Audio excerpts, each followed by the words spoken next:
जब मैं इस इस्लाम मुखालिफ सियासी पार्टी PFF का मेंबर था। हमें ज्यादा नहीं, थोड़ा इस्लाम चाहिए। तो मैं चाहूंगा कि कुरान बाकी ना रहे, मस्जिदों को ताले लग जाएं और कुरान पर पाबंदी लगा दी जाए। असल में उन्होंने मुझे ब्रेन वॉश करके एक इस्लाम मुखालिफ इंसान बना दिया था। उनका सबसे बड़ा मकसद इस्लाम से जंग। यकीनन ये वो चीज थी जिसकी मैंने उनकी हमायत की। शायद मैं इस मजहब से नफरत करता था। मेरा यकीन था कि इस्लाम का मजहब समाज और हमारी आजादी के लिए खतरा है। क्या मुझे इस्लाम से कोई मसला है? हाँ, मुझे इस्लाम से मसला है। जाहिर है मुझे इस पर बेहद अफसोस है, लेकिन मैं ऐसे कुछ प्रोजेक्ट्स में शामिल था, बिल्कुल था। अस्सलाम वालेकुम भाई आर्नोड, शुक्रिया आप हमारी दावत पर तशरीफ लाए। मैं इस सवाल से शुरू करूंगा कि आर्नोड वान डॉन कौन है? वालेकुम अस्सलाम, मुझे यहाँ बुलाने का शुक्रिया। यहाँ ना मेरे लिए एजाज की बात। मेरा नाम आर्नोड वान डॉन है। मेरी उम्र 56 साल है। मैं सन 2013 से मुसलमान हूँ, अल्हम्दुलिल्लाह। मैं हैग नेदरलैंड में पैदा हुआ और वहीं पला बढ़ा। मैं क्रिश्चियन बैकग्राउंड से हूँ और इसी हैसियत से परवरिश पाई मैं सियासत में एक्टिव हो गया। फिर PFF नामी इस्लाम मुखालिफ डच पार्टी का मेंबर बना, लेकिन मैं 2013 में मुसलमान हो गया, अल्हम्दुलिल्लाह। तकरीबन 10 साल हो गए। मैं हाल इस मीडिया की दावत पर यहाँ इस्तांबुल में हूँ। वो एक प्रोजेक्ट कर रहे हैं। वो 40 से ज्यादा मुल्कों के सैकड़ों नौ मुस्लिमों के इंटरव्यू कर रहे हैं और मैं उनमें से एक हूँ। तो इस अजीम शहर में आना और ये इंटरव्यू देना मेरे लिए बड़े एजाज की बात है। अकीदे के लिहाज से आपकी जिंदगी कैसी थी? आपका किस पर ईमान था? मैं क्रिश्चियन के तौर पर पला बढ़ा। मैं Catholic school, Catholic sports club वगैरह में रहा। मेरे वालिद एक प्रैक्टिकल क्रिश्चियन थे। मैं इतवार और कभी हफ्ते के दरमियान चर्च जाता था, लेकिन मैं कभी 100% मुतमईन नहीं हुआ और ये सिर्फ मामूल का आना जाना था। मुझे जाना पड़ता था, लेकिन किसी चीज की कमी महसूस होती थी, शायद अब दिल की गहराई में, और मुझे हासिल होने वाले इल्म के साथ ये कैफियत हो। मगर बहुत छोटी उम्र में भी मुझे किसी चीज की कमी लगती थी। कुछ चीजें मुझे बिल्कुल समझ में नहीं आती थी। 3 खुदा कैसे हो सकते हैं? यीशु मसीह ईसा अलैहिस्सलाम खुदा के बेटे कैसे हो सकते हैं? वाकई बात अकल में नहीं आती थी। फिर कुछ और चीजें भी हैं जो मेरे लिए बहुत अजीब थी। मसलन यीशु मसीह का खून और जिस्म, चर्च में ये सारी रस्मी चीजें देखने को मिलती थी। मेरी अकल में ये बात नहीं आती थी। मैं पूरी वजाहत न कर सका कि क्यों, क्योंकि उस वक्त मैं बहुत छोटा था, लेकिन मैं किसी चीज की कमी महसूस करता था। पहली मर्तबा आपने इस्लाम के बारे में कब सुना? इस मजहब के बारे में आपका तसव्वुर क्या था? मैंने मगरबी मुल्कों के ज्यादातर लोगों की तरह इस्लाम के बारे में मीडिया और सियासतदानों से सुना। इस्लाम को 9/11, औरतों पर जुल्म और दहशतगर्दी की तमाम सरगर्मियों की वजह से खतरा समझा जाता था। और नेदरलैंड और मगरबी यूरोप का मसला यह है कि लोग इस्लाम को खुद से स्टडी नहीं करते, वो बस मीडिया और सियासतदानों पर यकीन कर लेते हैं। तो मैंने भी यही किया। मैं इस्लाम के मुतालिक सिर्फ ये जानता था कि ये मनफी है, खतरनाक है। शायद मैं इस मजहब से नफरत करता था। मेरा यकीन था कि इस्लाम का मजहब समाज और हमारी आजादी के लिए खतरा है। जब मैं इस इस्लाम मुखालिफ सियासी पार्टी PFF का मेंबर था, उनके सबसे बड़े मकसद इस्लाम से जंग की मैंने हमायत की, क्योंकि मेरे ख्याल में ये जरूरी था और मेरा इस पर यकीन था। क्या ऐसे इस्लाम मुखालिफ प्रोजेक्ट्स थे जिनमें आप शामिल हुए हो? हाँ, आपने वो मशहूर मूवी देखी है। मैं उसका प्रोड्यूसर नहीं हूँ। बहुत से लोग यही समझते हैं, क्योंकि ये मूवी मेरे सियासी पार्टी में एक्टिव होने से पहले बनाई गई थी। लेकिन मैं मूवी को सोशल मीडिया पर प्रमोट करने और इसी तरह के दूसरे कामों में इसकी तकसीम करने वाले कुछ दूसरे लोगों के साथ था। यानी मैं इस ऑर्गेनाइजेशन और मूवी की प्रमोशन का हिस्सा था। ये चंद मिसालों में से एक है। जाहिर है अब मुझे इस पर बेहद अफसोस है, लेकिन मैं ऐसे कुछ प्रोजेक्ट्स में शामिल था, बिल्कुल था। किस वजह से आपको इस्लाम की तरफ कशिश महसूस हुई? मुझे फौरन ही इस्लाम की तरफ कशिश महसूस नहीं हुई। ऐसा नहीं हुआ कि मैं सुबह उठा और मुसलमान हो गया, जाहिर है नहीं। लेकिन मुझे इस्लाम के मुताल्लिक कुछ डाउट्स थे। ये बात मेरी अकल में नहीं आती थी। मीडिया हो, सियासतदान हो, ये सब कहते हैं इस्लाम बुराई फैलाता है और ये मुआशरे के लिए, हमारी आजादी के लिए बुरा है और ये बुराई से भरा हुआ है। लेकिन ये बात अकल में नहीं आती थी। दुनिया के 1.5 बिलियन लोग क्या सब बुरे, कुसीले और खतरनाक लोग हैं? हॉलैंड में 1 मिलियन से ज्यादा लोग मुसलमान हैं। क्या ये सब बुरे, कुसीले और खतरनाक लोग हैं? और कितने ज्यादा लोग मुसलमान हैं? बहुत से लोग अच्छे, नेक और दोस्ताना हैं, जिन्हें मैं खुद जानता हूँ, और वो कहते हैं कि आपको इस्लाम के मुतालिक जानना चाहिए, क्योंकि इस्लाम के बारे में आपके ख्यालात गलत हैं। हाँ, यकीनन। मगर मैंने कुरान पढ़कर इस्लाम के मुतालिक जानना शुरू किया। मैं मस्जिद गया, इमामों से, दूसरे मुसलमानों से बात की, खुद थोड़ी बहुत रिसर्च की। मैं लाइब्रेरी गया, और आप इस्लाम के बारे में जितना ज्यादा जानते हैं, ये उतना ही हर एक के लिए और खसूसन मेरे लिए वाज़ेह हो गया। लेकिन उस अरसे के दौरान मैंने जितना इस्लाम के मुतालिक जाना, ये उतना ही मेरे दिमाग से दिल में उतर गया। गोया ये एहसास हुआ, वाह ये शानदार है, खूबसूरत है, ये कुछ सवालों के जवाब दे रहा है, ये सब लोग गलती पर हैं, ये शानदार मजहब है। मेरे ख्याल में इस मजहब के पास मेरे सवालों के जवाब हैं। और जब आप इस्लाम को स्टडी करते हैं तो ये सब चीजें, सारे डाउट्स सब गायब हो जाते हैं, सारी खलाएं पुर हो जाती हैं, आपके तमाम सवालों के जवाब मिल जाते हैं। वो कौन सी पहली चीज थी जिससे इस्लाम के लिए आपके दिल में नरमी आई? ये वो सवाल है जो बहुत से लोग मुझसे पूछते हैं, और ये कुरान के सिर्फ एक खास हिस्से एक मखसूस आयत की बात नहीं है, बल्कि ये खुद इस्लाम और पैगंबर सल्लल्लाहु अलैहि वसल्लम की जिंदगी की बात है।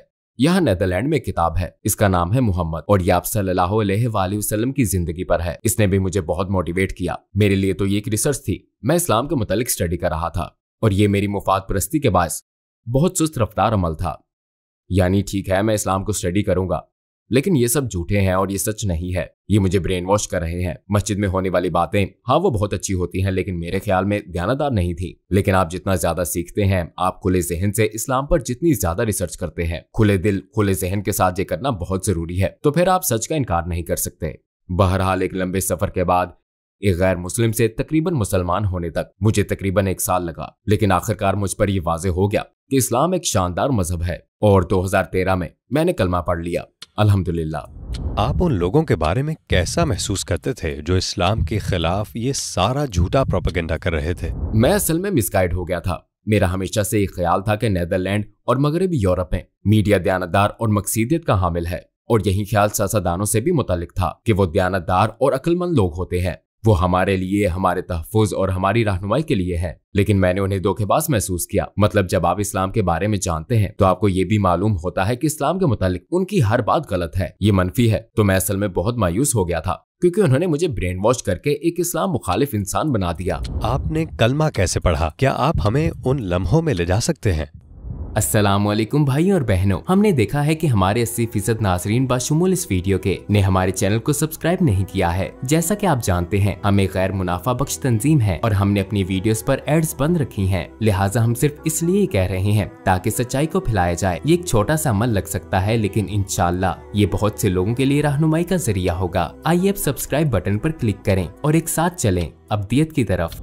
आपने कलमा कैसे पढ़ा? क्या आप हमें उन लम्हों में ले जा सकते हैं? जब मैंने इस्लाम कबूल किया तो मेरी उम्र 45 साल थी। मैंने मस्जिद में कलमा पढ़ा था। मैं वहां पहले भी कुछ मर्तबा गया था। मेरे जहन में इस्लाम के मुतालिक कुछ सवालात थे, तो उन्होंने कहा आप मस्जिद चले जाएं और वहां आप अपने सारे सवालात पूछ सकते हैं। मैंने कहा नहीं, मैं मस्जिद नहीं जाऊंगा, क्योंकि वो शायद मुझसे नफरत करते हैं और मुझे वहां आने नहीं दिया जाएगा। लेकिन मुझे वहां वेलकम किया गया। उन्होंने मुझे इनवाइट किया, आप अंदर आ सकते हैं। वो बहुत दोस्ताना थे। वहां चाय और दूसरी चीजें थी। मैंने वहां बातों में घंटे गुजार दिए, और ये भी एक चीज थी जो मेरे लिए कंफ्यूजिंग थी, क्योंकि उन लोगों को तो मुझसे नफरत करनी चाहिए थी। ये इतने दोस्ताना कैसे हैं? ये इतने खुले जहन के कैसे हैं? ये मेरे तमाम सवालों के जवाब कैसे दे सकते हैं? ये भी एक चीज थी जो मेरे इस्लाम कबूल करने का जरिया बनी। ये मैंने बहुत राजदारी से किया, क्योंकि अगर लोगों को ये पता चल जाता तो मेरी मुलाजमत जा सकती थी, मेरा होता जा सकता था। लेकिन उस वक्त मैं हिचकिचाहट का शिकार था। मैंने मस्जिद में कलमा पढ़ा था, लेकिन लोगों के सामने नहीं। मैं छोटे से दफ्तर में था जहां इमाम भी नहीं थे। बस मैं और मस्जिद का एक रज़ाकार था जो एक रहनुमा के तौर पर इस पूरे अमल में मेरी रहनुमाई कर रहा था। हमने कलमा पढ़ा, मगर वहां कोई और नहीं था।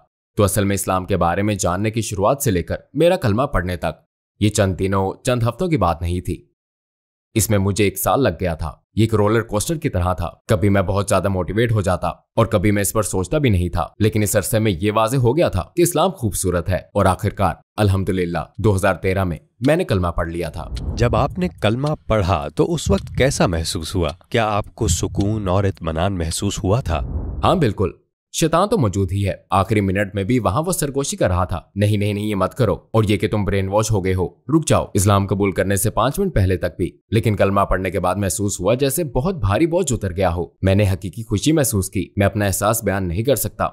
जो लोग ये कर चुके हैं वो शायद जान सके कि कैसा एहसास होता है। लगता है जैसे नया जन्म हुआ हो। आपके इर्द गिर्द के लोगों का आपके इस्लाम लाने पर क्या रद्द अमल था? वो तो हैरत में डूब गए। ईमानदारी की बात है, मैंने गलती की, क्योंकि मुसलमान होने और इस्लाम लाने का पूरा सफर मैंने अकेले किया। कोई इस बारे में नहीं जानता था सिवाय मेरी माँ के, और उन्होंने मुझे सपोर्ट किया। वैसे वो भी मुझे सपोर्ट करती हैं। मेरे दोस्त, मेरे कोलीग्स, कोई भी मेरे सफर के मुतालिक नहीं जानता था। लिहाजा मैं वक्त आने पर इससे थोड़ा खौफजदा था। ओके, अभी किसी को मालूम नहीं है कि मैं इस्लाम लाने की तरफ जा रहा हूँ, मगर ये उनके लिए शॉकिंग होगा। लिहाजा मैं बड़ी हिचकिचाहट का शिकार था। मैंने सामने आने के लिए चंद हफ्ते इंतजार किया, लेकिन मेरी बाकी फैमिली, ज्यादातर अफराद, यहाँ तक कि मेरे अपने भाई और बहन फासले पर रहते हैं। उन्होंने मुझसे ताल्लुक नहीं तोड़ा, लेकिन पहले जैसी बात भी नहीं है। इस्लाम वो मौजू है जिस पर हम बात नहीं करते। ये बहुत हसास है। मैं फासला महसूस करता हूँ। मेरे बहुत से दोस्त पिछड़ गए, मेरी मुलाजमत भी चली गई। इस्लाम लाने के बाद आपने कौन से बड़े चैलेंज का सामना किया और आपको क्या कुर्बानियां देनी पड़ी? जब मैं मुसलमान हुआ तो उस वक्त सियासतदान था, लेकिन मैं तब इस सियासी पार्टी PFF के लिए काम करना छोड़ चुका था, क्योंकि इस पूरे अरसे में ये वाज़ेह हो चुका था कि यहाँ मेरी जगह नहीं है। लेकिन उनके लिए भी ये बड़ी शॉकिंग न्यूज थी। अगर आप इस सियासी तंजीम, इस सियासी पार्टी में मुसलमान हो जाए तो आपका करियर खत्म हो जाता है। मेरा मुसलमान होना सबको मालूम हो जाने के बाद जाहिर है कि मेरी मुलाजमत चली गई, मेरे बहुत से दोस्त पिछड़ गए, मेरे कुछ फैमिली मेंबर्स खो गए, मेरे बहुत से कुलीग्स छूट गए, तो मुझे कुछ करना पड़ा। अपना घर बेचकर छोटे घर में आ गया, अपनी कार बेचनी पड़ी। मेरी जिंदगी थोड़ी बहुत अय्याशी वाली थी। मेरी नजर में एक कुर्बानी नहीं थी। पहले मेरे पास बहुत दौलत थी, खूब छुट्टियां, महंगी घड़ियां, एक खूबसूरत कार और बहुत कुछ, सब अच्छा और नायाब। लेकिन ये सब हैं तो सिर्फ चीजें ही। मैं अपने अंदर एक खालीपन महसूस करता था। लेकिन इस्लाम लाने के बाद ठीक है, मेरे पास ज्यादा पैसे नहीं है, लेकिन इतना खुशो-खुर्रम मैं पहले कभी नहीं था। तो इससे साबित होता है कि ये चीजें, ये मादियत परस्ती, दौलत और महंगी कारें आपके अंदर की खला को पूर्ण नहीं कर सकती। तो ये कुर्बानी मादी चीजों के हवाले से थी। हाँ, दोस्तों और फैमिली की कुर्बानी और उन्हें खो देना, बिल्कुल ये कुर्बानी है। बहरहाल मैं आज जितना खुश हूँ पहले कभी नहीं था। आपके मुसलमान होने के बाद क्या किसी और ने भी आपसे मुतासिर होकर इस्लाम कबूल किया? मेरे पास एक गोद लिया बच्चा है, सिकंदर। उसने मेरे फौरन बाद दुबई के एक इवेंट के दौरान इस्लाम कबूल किया। वो पहले इस्लाम में दिलचस्पी रखता था। वो मेरे साथ मस्जिद जाता था और कुछ सबक वगैरह लेते हुए भी साथ होता था। और आखिरकार जब हम वहां थे तो उसी हफ्ते के दौरान उसने कुछ अहम लोगों से बात की और फिर अल्हम्दुलिल्लाह उसने इस्लाम कबूल कर लिया। और मैंने दूसरे लोगों की कहानियां सुनी। मैं नहीं कह सकता कि उन्होंने मेरी वजह से इस्लाम कबूल किया, क्योंकि अल्लाह ने उनकी रहनुमाई की, लेकिन हो सकता है उन्होंने मुझसे मुतासिर होकर इस्लाम को जाना हो, इस्लाम के बारे में कुछ मालूमात हासिल की हो, मस्जिद या किसी और जगह गए हो, या इस्लाम के मुतालिक सोचा हो, कुछ रिसर्च की हो सकता है। मैंने काफी लोगों से यही सुना है, मुझे इसकी उम्मीद है। आपको हमारे पैगंबर सल्लल्लाहु अलैहि वसल्लम की कौन सी बात ने सबसे ज्यादा मुतासर किया? उन्होंने कठिन जिंदगी गुजारी। उन्होंने अपनी फैमिली में बहुत सी मुश्किलात का सामना किया। लोगों ने पत्थर मारे और भी बहुत कुछ सहा, और फिर भी वो नरम मिजाज रहे। वो गुस्सा नहीं हुए। वो उसी तरह सब्र करने, माफ करने वाले, दोस्ताना, मुस्कुराते चेहरे, अदब, इखलाक वाले रहे। इन तमाम मुश्किलात, अपने मुकाबले पर मौजूद इन तमाम चीजों के बावजूद उनके किरदार में कोई तब्दीली नहीं आई। और मेरे लिए ये बहुत मुतासिरकुन बात है, और मैं भी यही चीज अपनाने की कोशिश कर रहा हूँ। अपने पैगंबर सल्लल्लाहु अलैहि वसल्लम जैसी जिंदगी गुजारने की अपनी सी कोशिश कर रहा हूँ। इस वक्त आप कौन से प्रोजेक्ट्स कर रहे हैं? मराकश में हमारे कुछ छोटे प्रोजेक्ट्स हैं, जहाँ हम गरीब लोगों, गरीब फैमिलीज की मदद करने की कोशिश कर रहे हैं। ये खसूसी इस्लामी मदद नहीं है, बल्कि हम उन्हें इस तरह मदद दे रहे हैं कि वो स्कूल जा सकें, उनके पास मटेरियल जैसे स्कूल की किताबें और दूसरी चीजें हों। हमें बहुत से बिजनेसमैन अतियात देते हैं और हम सड़कों पर रहने वाले लोगों के लिए छोटे छोटे घर बनाते और दीगर फलाही काम करते हैं।